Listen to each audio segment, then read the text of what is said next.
The World Happiness Report shares its findings on COVID-19. I'm Marco Perry. Welcome to the Perry Platform.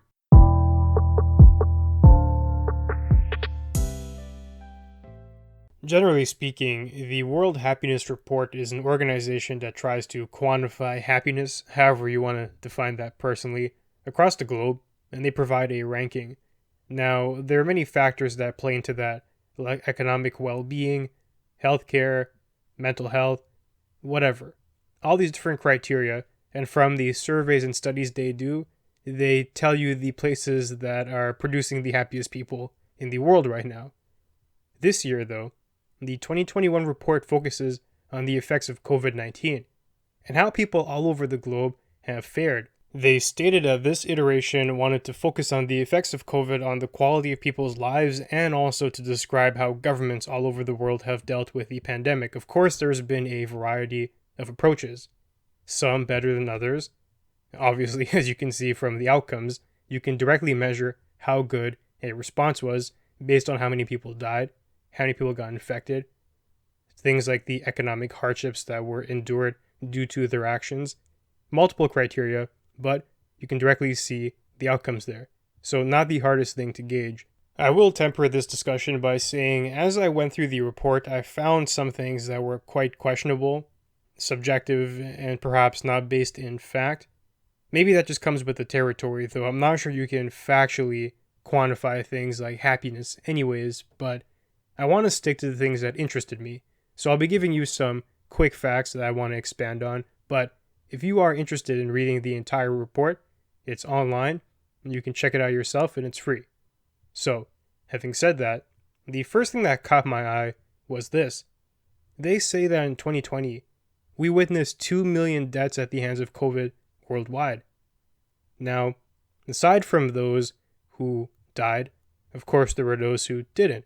And even here, there were many hardships that were endured. You might have gotten sick, you may have faced economic insecurity, anxiety, disruption of your everyday life, stress, mental health challenges. The list is essentially endless here. You can summarize the landscape as a crisis situation.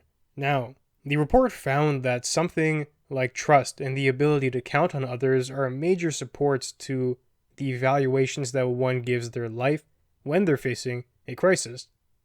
And they expanded.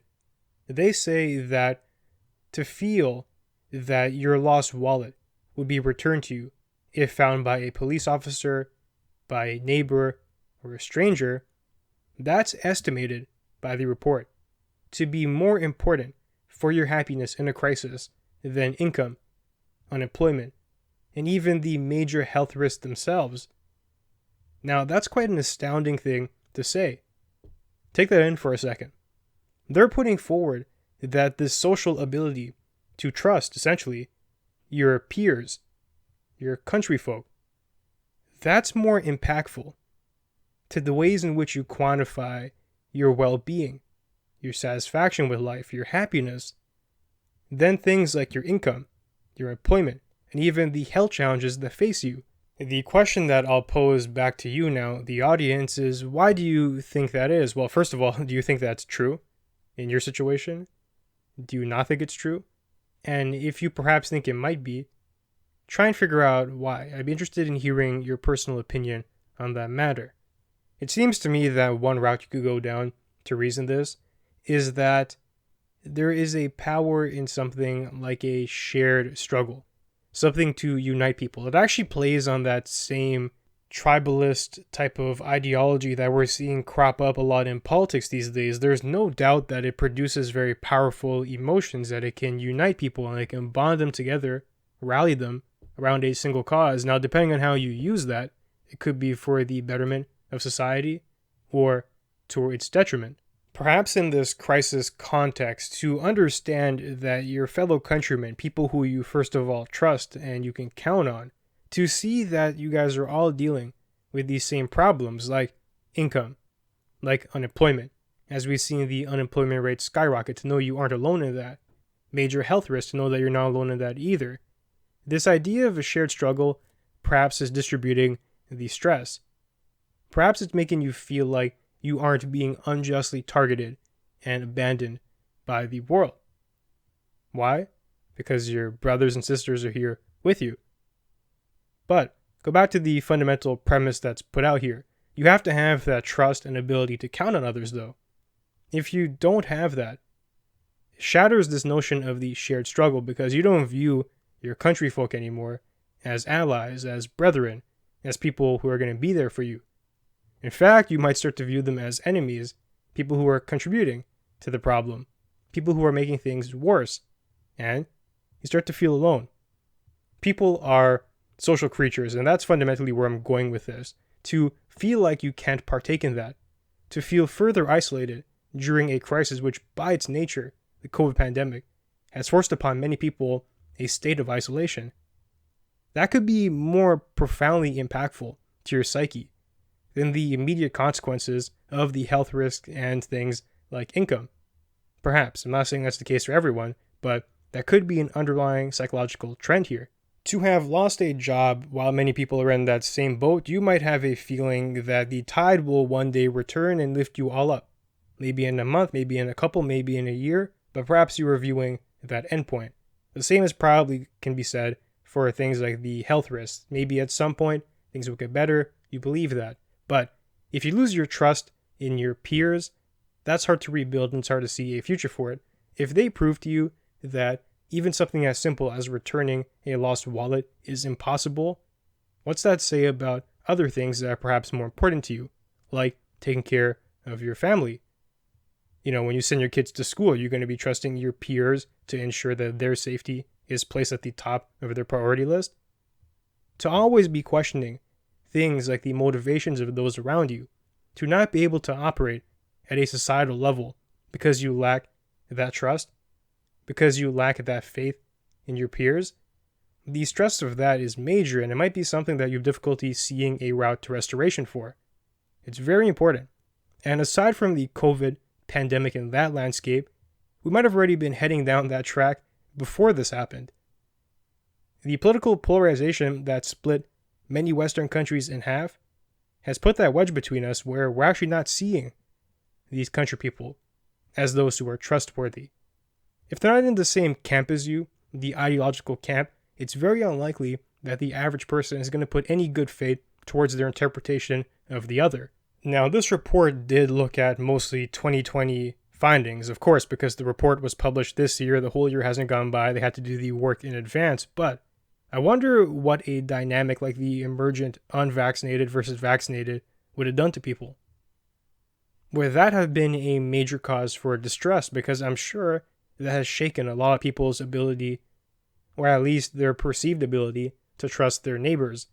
When people aren't even seemingly doing what's best for themselves and their immediate families, how are you going to trust them to do what's best for society at large and your family, maybe? Perhaps that's one way people are interpreting the current landscape. The 2021 pandemic has many variables that weren't present in the 2020 iteration of it. Now, if I had to guess, although the pandemic in some ways has been tapering off, well, we're entering fourth waves and whatnot, but things like the death tolls, those have been mitigated to a larger degree. You could say the pandemic is getting better, at least compared to some of the peaks we saw in 2020. Even though that seems to be the reality, I'd be interested in seeing how people feel right now, though. Are they happier today than they were a year ago? I'm not too sure because of those new variables like we've talked about. Now, getting back to the report, they checked out a bunch of different countries and they tried to shortlist a couple of traits that provided for a good response to the pandemic.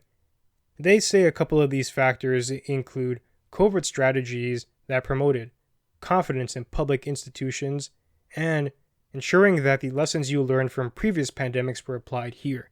So, let's begin with the public institutions. This was a disaster across the West, and there are reasons for that. There's a spectrum here. There were the conspiracy theorists, but the public health institutions didn't do much to help their case at the beginning of this pandemic. The flip-flopping on the messaging and the conflicting notions, that wasn't good. It actually fed fuel to this fire of conspiracy that has ravaged much of the discourse when it comes to public health. For example, this messaging, if you recall, at the beginning of the pandemic, these public health institutions were putting forward the ridiculous claim that masks were useless. Why? Well, it seems like there was an underlying motive there. They were worried about supply running short. But instead of coming forward and telling you that, they deceived you in some ways. Then reports came out that showed, well, masks actually do have effects. They're not useless. They might not be perfect, but there is mitigation there. Then they flipped the script and they mandated it for everyone. Now they're saying you're a fool if you don't wear one, but that was their advice just a year ago. Then you have their inconsistency when it came to mass gatherings. If you do recall, there are many public health voices that were coming forward and applauding things like the BLM protest and occasionally the riots that ensued in America. In some cases, they were even going as far to say as it was a good thing to be gathering in these massive crowds because they were fighting for a good reason. But as a public health institution, that's not your role. You're simply concerned with the spread of the virus there, and clearly they were lacking the backbone to speak up and say these could be massive vectors for transmission.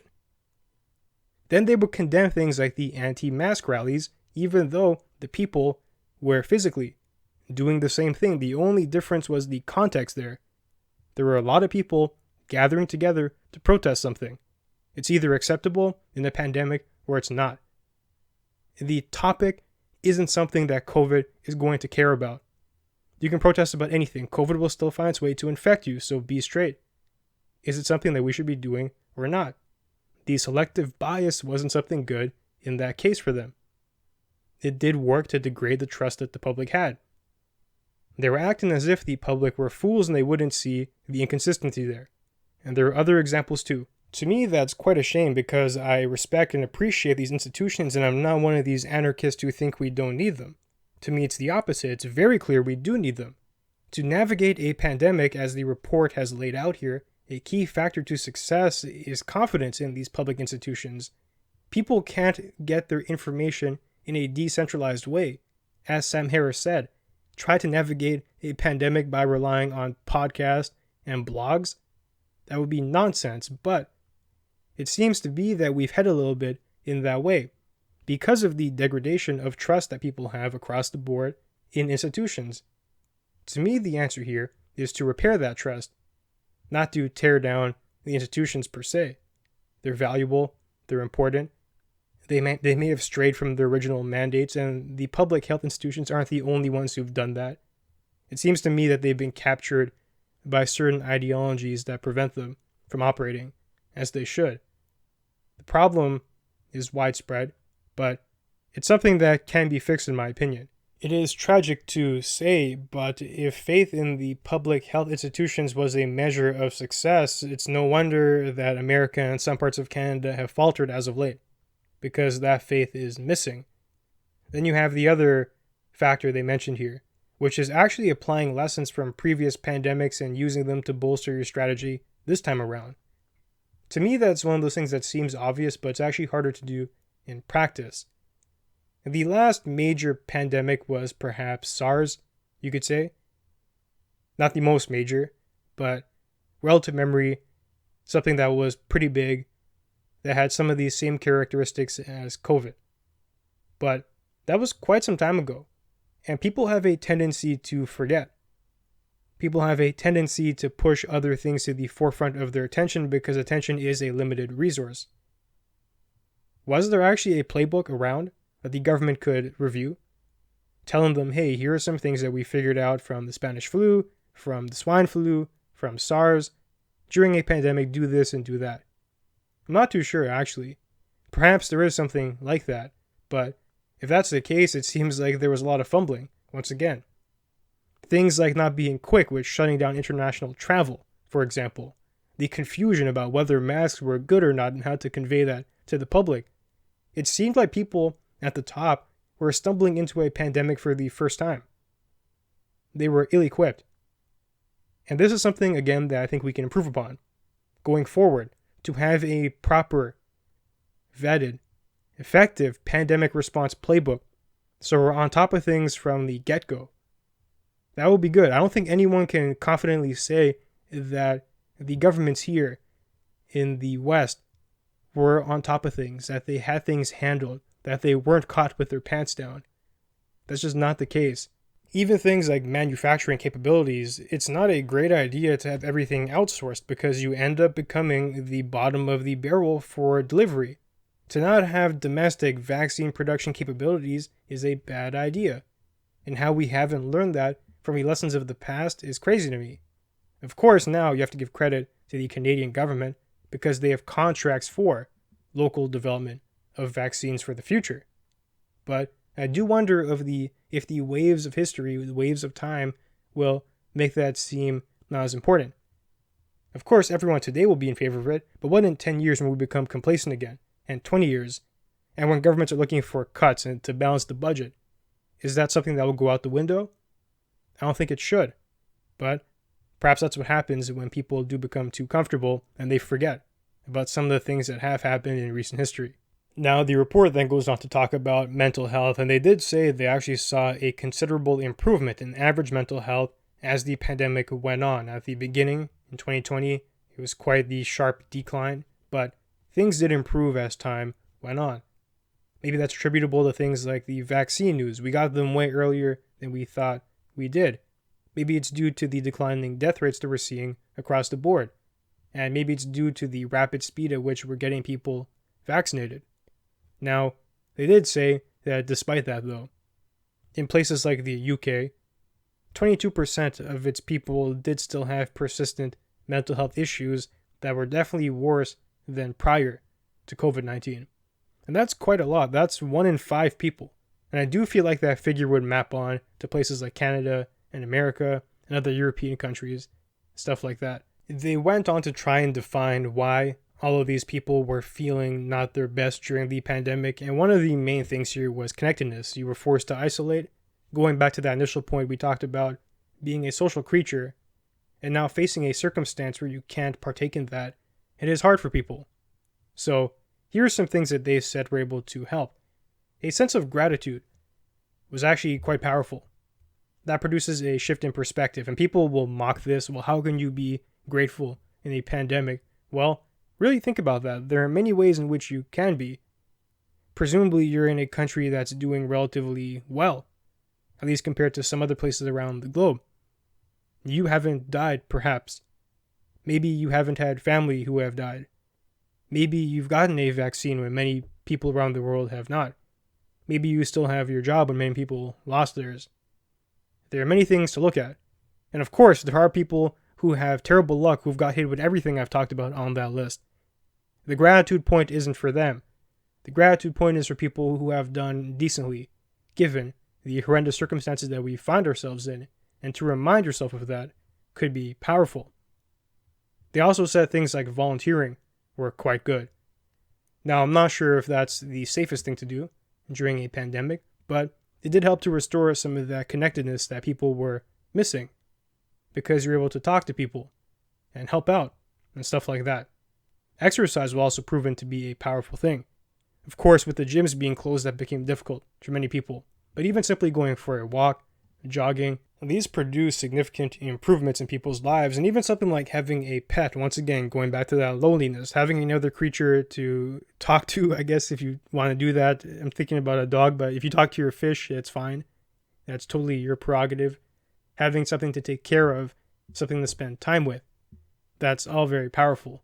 And as I go through these recommendations, they all make sense to me. And they're things that perhaps you can take with you even outside of COVID-19, when things get back to quote-unquote normal. Now, in the report, there's also a ranking. Once again, it is this World Happiness Report, so they do quantify that. Canada has slipped. I think we've fallen out of the top 10, but once again, maybe it's time for some gratitude. We're still doing relatively well, better than dozens and dozens of other countries. So although we're not number one, we're still hanging in there. The pandemic has been tough for many people, but it does seem like there is a light at the end of the tunnel here. We're getting closer and closer to breaking points every day, really. Cases, they have fluctuated, but with things like the vaccine's death rates, which are arguably the most important metric these days, have seen a significant reduction. There is, of course, still some work to do. There is still some effort that has to be put in to fully restore us back to our prior state, but we're making progress. And if you do feel overwhelmed at this point, just know that there is help and there are resources for you to take advantage of. Particularly in Canada, depending on your province, some of them have funded mental health tools. Like in Ontario, there's one called Beacon that definitely was free throughout the early stages of the pandemic. I'm not sure if it still is. I feel like it might be. And there are other resources to look into as well if you do need that help. Together, we will get through this, and I do believe in you. You have that capability to overcome the challenges in your current environment, no matter what they are. It's possible, and with the right approach and the right tools and the right resources, you can do it. Now, with that, it does bring us to the end of our conversation for today. If you enjoy the content, be sure to leave a review and share. That'll help us grow. And you can find me online at perryplatform.org and on social media at perryplatform. Thanks for joining me, and I'll see you soon.